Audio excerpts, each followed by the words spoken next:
नमस्कार भाई माने साधारण लोक आज गोटे से असाधारण कथा यात्रार हईचई कथाटे कहूँ।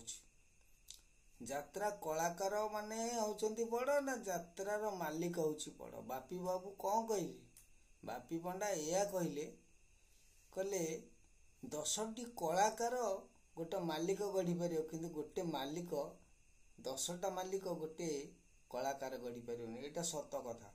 किंतु आज मालिक माने बड़ पड़िमापण देखुंट। गर्व अहंकार धन कौथिपाई तमें देखुच? कहला रही नाही केही रहिबे नाही के भवरंग भूमि तले सर्वे निज निज अभिनय सारी बाहुड़िबे काल बले। अरे भाई तमें केभे बड़ नुह। कलाकार तार गछ मूले हो, छात तले हो, स्टेज हो, जेकोसी स्थान रे तार कला को सी आकार दे पारियो। किंतु तुमको मालिकाना करिसंती क्यों माने? तमे आज कहा बल धन बल रे कहा धन रे तमे आज धनी बोलाउछ? जो गरीब छुआ, जो आदिवासी हरिजन पिला, जो मानंको पाई तुमे होच आज मालिकाना बोलेछ। कलाकारंको ठुन से माने होचंती प्रथम जे कि तुमको बाबू बनेइछंती। हाँ, जो माने स्टेज लाइट साउंड ये सब कार्य करचंती तांको पई तमे कौन रखिछ? तांको पई तमे कौन दरमा रखिछ? सेमानर गरीबी देखी तमे शोषण करिकी फायदा पाउछ। जो माने खुंट पोतंती, स्टेज बांधंती, लाइट साउंड सबू व्यवस्था करंती, सेमाने होचंती प्रकृति रे बड़। आ तमको करचंती बड़। निजे पछिका पखाल आलू सीजा उपास रही स्टेज तले सोई तुमको आज सी बड़र पाहिया धन गर्व आज तुमको से माने करई दिछंती। आ प्रकृत रे से माने यदि प्रकृत तांकर प्राप्य पाई थांते बा पाते तमर मालिकानागिरी एते हुअंतानी। यात्रा कलाकार भली तांको दुखी दरिद्रतार सुजोग नहीं तमे तांको शोषण करिवारे लागिछ। आउ तांकरी धन रे ही तमे बड़ी माहिछ। कलाकार आज ए दल अच्छी काली से दल को जाई पारे। किंतु से माने जो दिन स्टेज बंधा बांधी देवे, स्टेज बांधिबा पाई न बांधिबे जो दिन स्टेज कार्यक्रम से गरीब माने करिवेनी तमर हांडी गांडीटा ऊपर को ही जीवो। आउ कौन कहलो? कलाकार माने आम मालिकाना द्वारा तांको मुहरे पाउडर लगुछि ना कहवाटा बहुत भूल गल। कला को जी आकार दउछि सी होछि कलाकार। तांकर गछ मूले रे हेउ, छात तले हो, से तांकर कला परिवेशन करि पारे। किंतु तमे मालिकाना गछ मूले रे बसिकी केबे तमे मालिकाना करि पारे। सोशल मीडिया देखुथिली तांका ना होछि पवित्र पात्र। नामटा बढ़िया किंतु वचन भारी अपवित्र। तांको मानकर एते अहम भाव एते गर्व हो जाइछि। तांको माँ भौणी भी लाती चकटी की भात खाउछंती किंतु सीए भारी मिठा मिठा कथा कहउछंती। कौन कहिबा? बेसी दिन ए गर्व अहंकार रहिबनी। कला धनी धनी बोली हेउछु केते धन देखाई निधनी होइबु जेबे रे बाबू पड़िबु तुई। कोउठी पड़िबु? 6 खंड काठ आ 9 खंड पाळ दौड़ी जेतेबेले भिडा होइजु बंधा होइकी तू सेति बेले निधनी होइजु जेतेबेले ए धन गर्व आ रहिबनी। प्रकृत कलाकारंक द्वारा प्राप्य धन दियो प्रकृत रे। आउ एते बड़ भी करूछ जो कलाकार 30 कोटी 40 कोटी बा लक्ष लक्ष टंका एते एते टंका नउछंती तांकु टेकिची तांका गांडी रे बाउंस पुरे की के तमे मालिक माने आज किला काहे की डाकी के नउछ? जो लोकर प्रकृत प्राप्य होची 50 टंका ताकु तमे 500 टंका दे के आउ जने कहि चालू मो पाखु सी नै गला कहला मु 600 देबी, सी नै गला 700। तांकर कोन औकात एते नुह। तमे तांकु एभली करे कि आ किला गांडी रे प भलिया ତମେ ହିଁ କରିଛ। କିନ୍ତୁ ସେଇ କଳାକାରଙ୍କ ଆଉ ମାଲିକଙ୍କ ଠାରୁ ସବୁଠୁ ଶ୍ରେଷ୍ଠ ହେଉଛନ୍ତି ଯେଉଁମାନେ ଟେଣ୍ଟ ବାନ୍ଧୁଛନ୍ତି। ସିଏ ହେଉଛନ୍ତି ପ୍ରକୃତରେ ବଡ଼, ଆଉ ସିଏ ହିଁ ବାବୁ ପାଇବା କଥା। ତମ ମାଲିକମାନଙ୍କୁ ସିଏ ବାବୁ କରିଦେଇଛନ୍ତି, ଆଉ ତାଙ୍କରି ଧନରେ ତମେ ଆଜି ଧନୀ ହେଇକି ଗର୍ବୀ ଦେଖାଉଛ।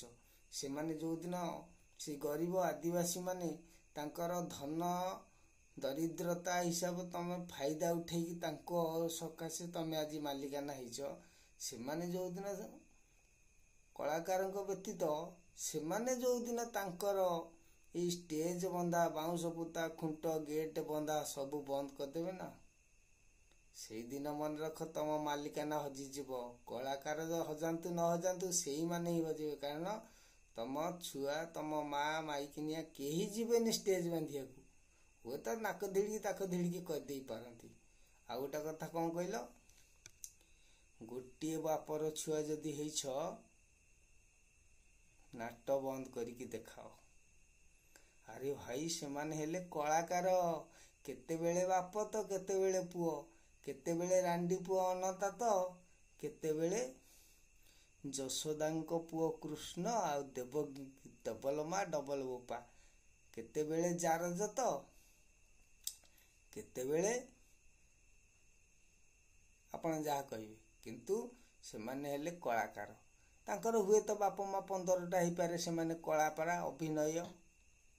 କିନ୍ତୁ ଯେଉଁ ବାବୁ କହିଲ ଯଦି ଗୋଟିଏ ବୋପାର ଛୁଆ, ତାହେଲେ ତମର ଆଗ ମାଲିକାନାଟା ପ୍ରକୃତରେ ତମେ ଗୋଟିଏ ବାପର କି ନାହିଁ, ତମ DNA ଆଗ ଟେଷ୍ଟ କରିକି ତାଙ୍କୁ ରିପୋର୍ଟଟା ଦିଅ, ତାପରେ ଜଣା ପଡ଼ିବ କଳାକାର ବଡ଼ ନା ମାଲିକ ବଡ଼। ଏଇଭଳି ଆମର ଓଡ଼ିଆ କଥା ଅଛି ଗୋଟେ। ଯଦୁମଣିକି ପଚାରିଲେ ରାଜା, କହିଲେ ହାତୀ ଉପରେ ବସିଛନ୍ତି ରାଜା, କହିଲେ ଯଦୁମଣି ଏ ଓଡ଼ିଆର କଳା, ଆରେ ଦେଖିଲ ଏବେ ବଡ଼ କିଏ? ହାତୀ ଉପରେ ରାଜା ବସିକି ଯଦୁମଣି ପଚାରୁଛନ୍ତି, କବି ଯଦୁମଣି। ଯଦୁମଣି କହିଲେ ନିକିତି ତଉଲେ ସାନ ବଡ଼କୁ, ଭାରି ହୁଏ ଯିଏ ରହେ ତଳକୁ। ତେଣୁ ତଳ ଜିନିଷଟାକୁ କେହି ଜାଣିଲେନି, ତଳକୁ କେହି ଚିହ୍ନିଲେନି। ତେଣୁ ନିଜେ ନିଜେ ଆଜି ବଡ଼ିମା ଦେଖେଇକି ବଡ଼ ହେଇଯାଇଛ, ଆଉ ବାବୁ ବୋଲି ତମକୁ ଡାକୁଛନ୍ତି। କିନ୍ତୁ ପ୍ରକୃତରେ ତମେ ହେଉଛ ହିଁ ଏକ ବାପର ଛୁଆ ନୁହଁ, ତମେ ହେଉଛ ଜାରଜିଆ ସନ୍ତାନ। ଜାରଜା ସନ୍ତାନ ନ ହେଇଥିଲେ ତମେ ନିଜକୁ ନିଜେ ଗର୍ବ କରନ୍ତନି, ଅହଙ୍କାର କରନ୍ତନି। ଆଜି ଏତେ ମିଛ କହୁଛ, ଏତେ ମିଛ କରୁଛ, ସତ ସତିକା ନାଟକ ହେଲା ଭଳିଆ ହେଇଯାଉଛି। ଦିନେ ନା ଦିନେ ୟାର ଲେଖା ହିଁ ବାହାରି ପଡ଼ିବ, ଆଉ ୟା ଫଳ ବି ତମେ ଭୋଗିବ। କାରଣ ଗୋଟିଏ ସତକୁ ସହସ୍ର ମିଛ ମାଡ଼ି ବସିଥାଏ। ଦିନେ ନା ଦିନେ ସତ ସେଟାକୁ ଫଟେଇକି ବାହାରିବ, ଏହା ହିଁ ଧ୍ରୁବ। ଆଉ ଜଣେ ଯାତ୍ରା ଅଭିନେତ୍ରୀ ତାଙ୍କର 12 ବର୍ଷର ଛୁଆକୁ ଛାଡ଼ି ଦେଇଛି, ସ୍ୱାମୀକି ଛାଡ଼ି ଦେଇ ଆସି ଗୋଟେ ଯାତ୍ରାପାର୍ଟି ମାଲିକ ପାଖରେ ସିଏ ଭାରି ଶାନ୍ତିରେ ଅଛି, କାମ କରୁଛି, ପଇସା ନେଉଛି, ଏକଥା ବି କହୁଛି। ସିଏ ଅଭିନେତ୍ରୀ, ତାଙ୍କୁ ଅଭିନେତ୍ରୀ କୁହାଯିବନି, ତାଙ୍କୁ କୁହାଯାଏ ବାରଙ୍ଗନା। ସିଏ ଯେଉଁ ଭାଷା କହିଲେ ସେମାନେ ହେଲେ ବାରଙ୍ଗନା। ଏକ ଅଙ୍ଗରେ ସେ ସନ୍ତୁଷ୍ଟ ହେବେନି, 12ଟି ଅଙ୍ଗ ଦରକାର। କାହିଁକି ବାରଙ୍ଗନା ତାଙ୍କୁ କୁହାଗଲା? 13 ଅଙ୍ଗନା କୁହାଗଲାନି କି ଆଉ 11 ଅଙ୍ଗନା କୁହାଗଲାନି? ନାଇଁ, 12 ଅଙ୍ଗା ମାନେ ତାଙ୍କର 12ଟା ଅଙ୍ଗ ତାଙ୍କଠି ନଛୁଆଁ ହେଲେ ନା ତାଙ୍କୁ ଜମା ଶାନ୍ତି ଲାଗିବନି। 12 ବର୍ଷର ଛୋଟ ପିଲାଟା ଆସି ଯେଉଁ ସୋସିଆଲ ମିଡ଼ିଆରେ କହୁଛି, ଆଉ ଜଣେ କହୁଛି କ'ଣ, ଯଦି ମା ଯଦି ଗଲାନି ଛୁଆ ପାଖକୁ, ତାହେଲେ ଛୁଆ ପଳେଇ ଆସୁନି ମା ପାଖକୁ। କ'ଣ କହିବି ଭାଇ ତୁମକୁ ରେ, କି ଭାଷା କହିବି? ଭାଷା କହିବ ସାଧାରଣ ଲୋକ, ବିନା ଗୁଳି ଯେମିତି କଲେ ରକ୍ତ ବାହାରେ, ଭାଷା କହିଲେ ତମ କାନ ବାଟେ ରକ୍ତ ବାହାର କରିବ। କିନ୍ତୁ କଥା ପଡ଼ିଛି, ବାରଙ୍ଗନାର ଛୁଆମାନେ ତାଙ୍କ ଛୁଆ ପାଖକୁ ଯାଆନ୍ତିନି। ସେମାନେ କୋଉ ଭଳିଆ ହୁଅନ୍ତି? କଇଁଚ ଭଳିଆ ଅଣ୍ଡା ଦେଇ ଦେଇକି ପଳେଇବେ। କିଏ କୁଆଡ଼େ ଛୁଆ ହଉଛ ହୁଅ, କୁଆଡ଼େ କିଏ ମରଉଛ ମରଉଥାଅ, ସେ ହିସାବ ଦେଖନ୍ତିନି। ଏବେ ରିସେଣ୍ଟଲି ଭୁବନେଶ୍ୱର ଛାତି ଉପରେ ଗୋଟେ ଅନ୍ଧୁଣୀ ମାର ପୁଅଟିକୁ ଜଣେ ଅପହରଣ କରି ନେଇଗଲା। ସେ ମାଆକୁ କିଛି ଦିଶୁନି, କହିଲା ଦୁଇ ଦୁଇ ନେତ୍ର ସକଳ ଜନେ, ଦେଖେ ବିଦ୍ୟାବନ୍ତ ତ୍ରୟଲୋଚନେ, ଧର୍ମ ଥିବା ଲୋକର ଚାରି ଆଖି, ୟାଠୁ ଉର୍ଦ୍ଧ୍ୱ ସୁଜ୍ଞାନୀ କି ଲେଖି। ସିଏ ସିନା ମାଆଟି ଅନ୍ଧୁଣୀ ହେଇଯାଇଛି, ସେ କିଛି ଦେଖିପାରୁନି, ସେ ତାର ଯୋଉ ମାତୃତ୍ୱଟା ଦେଖେଇଲା ନା, ସହସ୍ର ଆଖି ଖୋଲିଗଲା। ପିଲା କୋଉଠି ଥିଲା ଆସିକି ପହଞ୍ଚି ଦେଲେ ତାଙ୍କୁ ଆଣିକି। ମା ପାଖରୁ ଅପହରଣ ହେଇଯାଇଥିଲା, କିନ୍ତୁ ଏଇ ମାର ତ ପିଲା ଅପହରଣ ହେଇନି। ଏଇ ବାରଙ୍ଗନା ଏକ ଅଙ୍ଗରେ ସନ୍ତୁଷ୍ଟ ହେଲାନି, ଆଉ 11 ଅଙ୍ଗକୁ ମିଶେଇକି ବାରଙ୍ଗନା ହେଇକି ସେ ପିଲାଟିକୁ ଛାଡ଼ି ଦେଇକି ପଳେଇ ଆସିଲା। ସାଧାରଣ ଲୋକ ଏଇ କଥାଟି କହେ, ମା ପାଖକୁ ଛୁଆ ଯାଏ।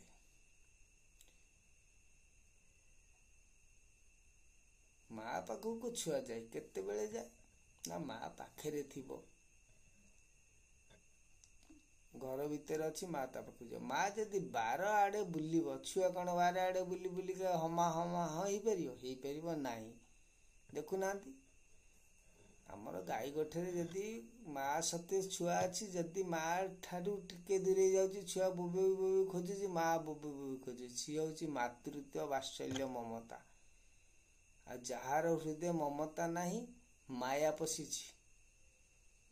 କାରଣ ପୁଣି ସେଇ ଓଡ଼ିଆ ପଦ କହିଲା, ବୟସ ବେଳେ 900 ଘଇତା। ବୟସ ବେଳେ 900 ଘଇତା, ସେଇଟାକୁ ସାଧାରଣ ଭାଷାରେ କୁହନ୍ତି ବୟସ ବେଳେ 900 ଘଇତା। ଆଚ୍ଛା, ଯିଏ 900 ଘଇତା କରିଛି, ବୟସ ଅଛି, ତାର ଅବିକା କଣ ଦରକାର ସେ ପିଲାକୁ ଖୋଜିବା। ତେଣୁ ଏଇଭଳି ସଂସ୍କୃତି, ଆଜି ଓଡ଼ିଆ ପରମ୍ପରା, ଜାତି ବର୍ଣ୍ଣ ଭେଦ ସବୁ ନଷ୍ଟ କରିସାରିଲଣି ତମମାନେ। ଆଉ ବେଶୀ ଦିନ ନାହିଁ, ତମ ମାଲିକାନାଗିରି ରହିବନି କି କଳାକାର ମାନଙ୍କର ଏ ଯୋଉ କୁକାର୍ଯ୍ୟ କରୁଛ, କଳା ନ କରିକି ଯୋଉ କୁକାର୍ଯ୍ୟ କରୁଛ, ମାଲିକାନ ମାନେ ବି ତୁମେ ମାନେ ସତର୍କ ହେଇଯାଅ। ଏଇଭଳି ଆଉ ଦିନ ଆସିବନି, ଏସବୁ ପରମ୍ପରା ସବୁ ହଜିଯିବ, କଳୁଷିତ ହେଇଗଲାଣି, ସମାଜ କଳଙ୍କିତ କରିସାରିଲାଣି। ହଉ ଭାଇମାନେ, ସାଧାରଣ ଲୋକର ଯେ ଅସାଧାରଣ କଥା ଭିଡ଼ିଓ ଦେଖିଥିଲି ଗୋଟେ, ମୋବାଇଲରେ ରାତି 1 ହେଇଗଲା, ଗୋଟେ ଷ୍ଟାର୍ଟ କଲି, ରଖୁଛି। କେମିତି କଣ ଲାଗିଲା ମତାମତ ଦେବେ। ସାଧାରଣ ଲୋକ ଭାଷା ଆହୁରି ଅନେକ ଅଛି କହିବାକୁ। ନାଇଁ ମ ଇଂଲିଶ ନୁହଁ, ସେ ବ୍ରିଟିଶିଆ କଥା କହିବେ, ଆମର ଓଡ଼ିଆ ଅସ୍ମିତା କହିବୁ ଯଦି ଆଣ୍ଠେଇ ପଡ଼ିବେ।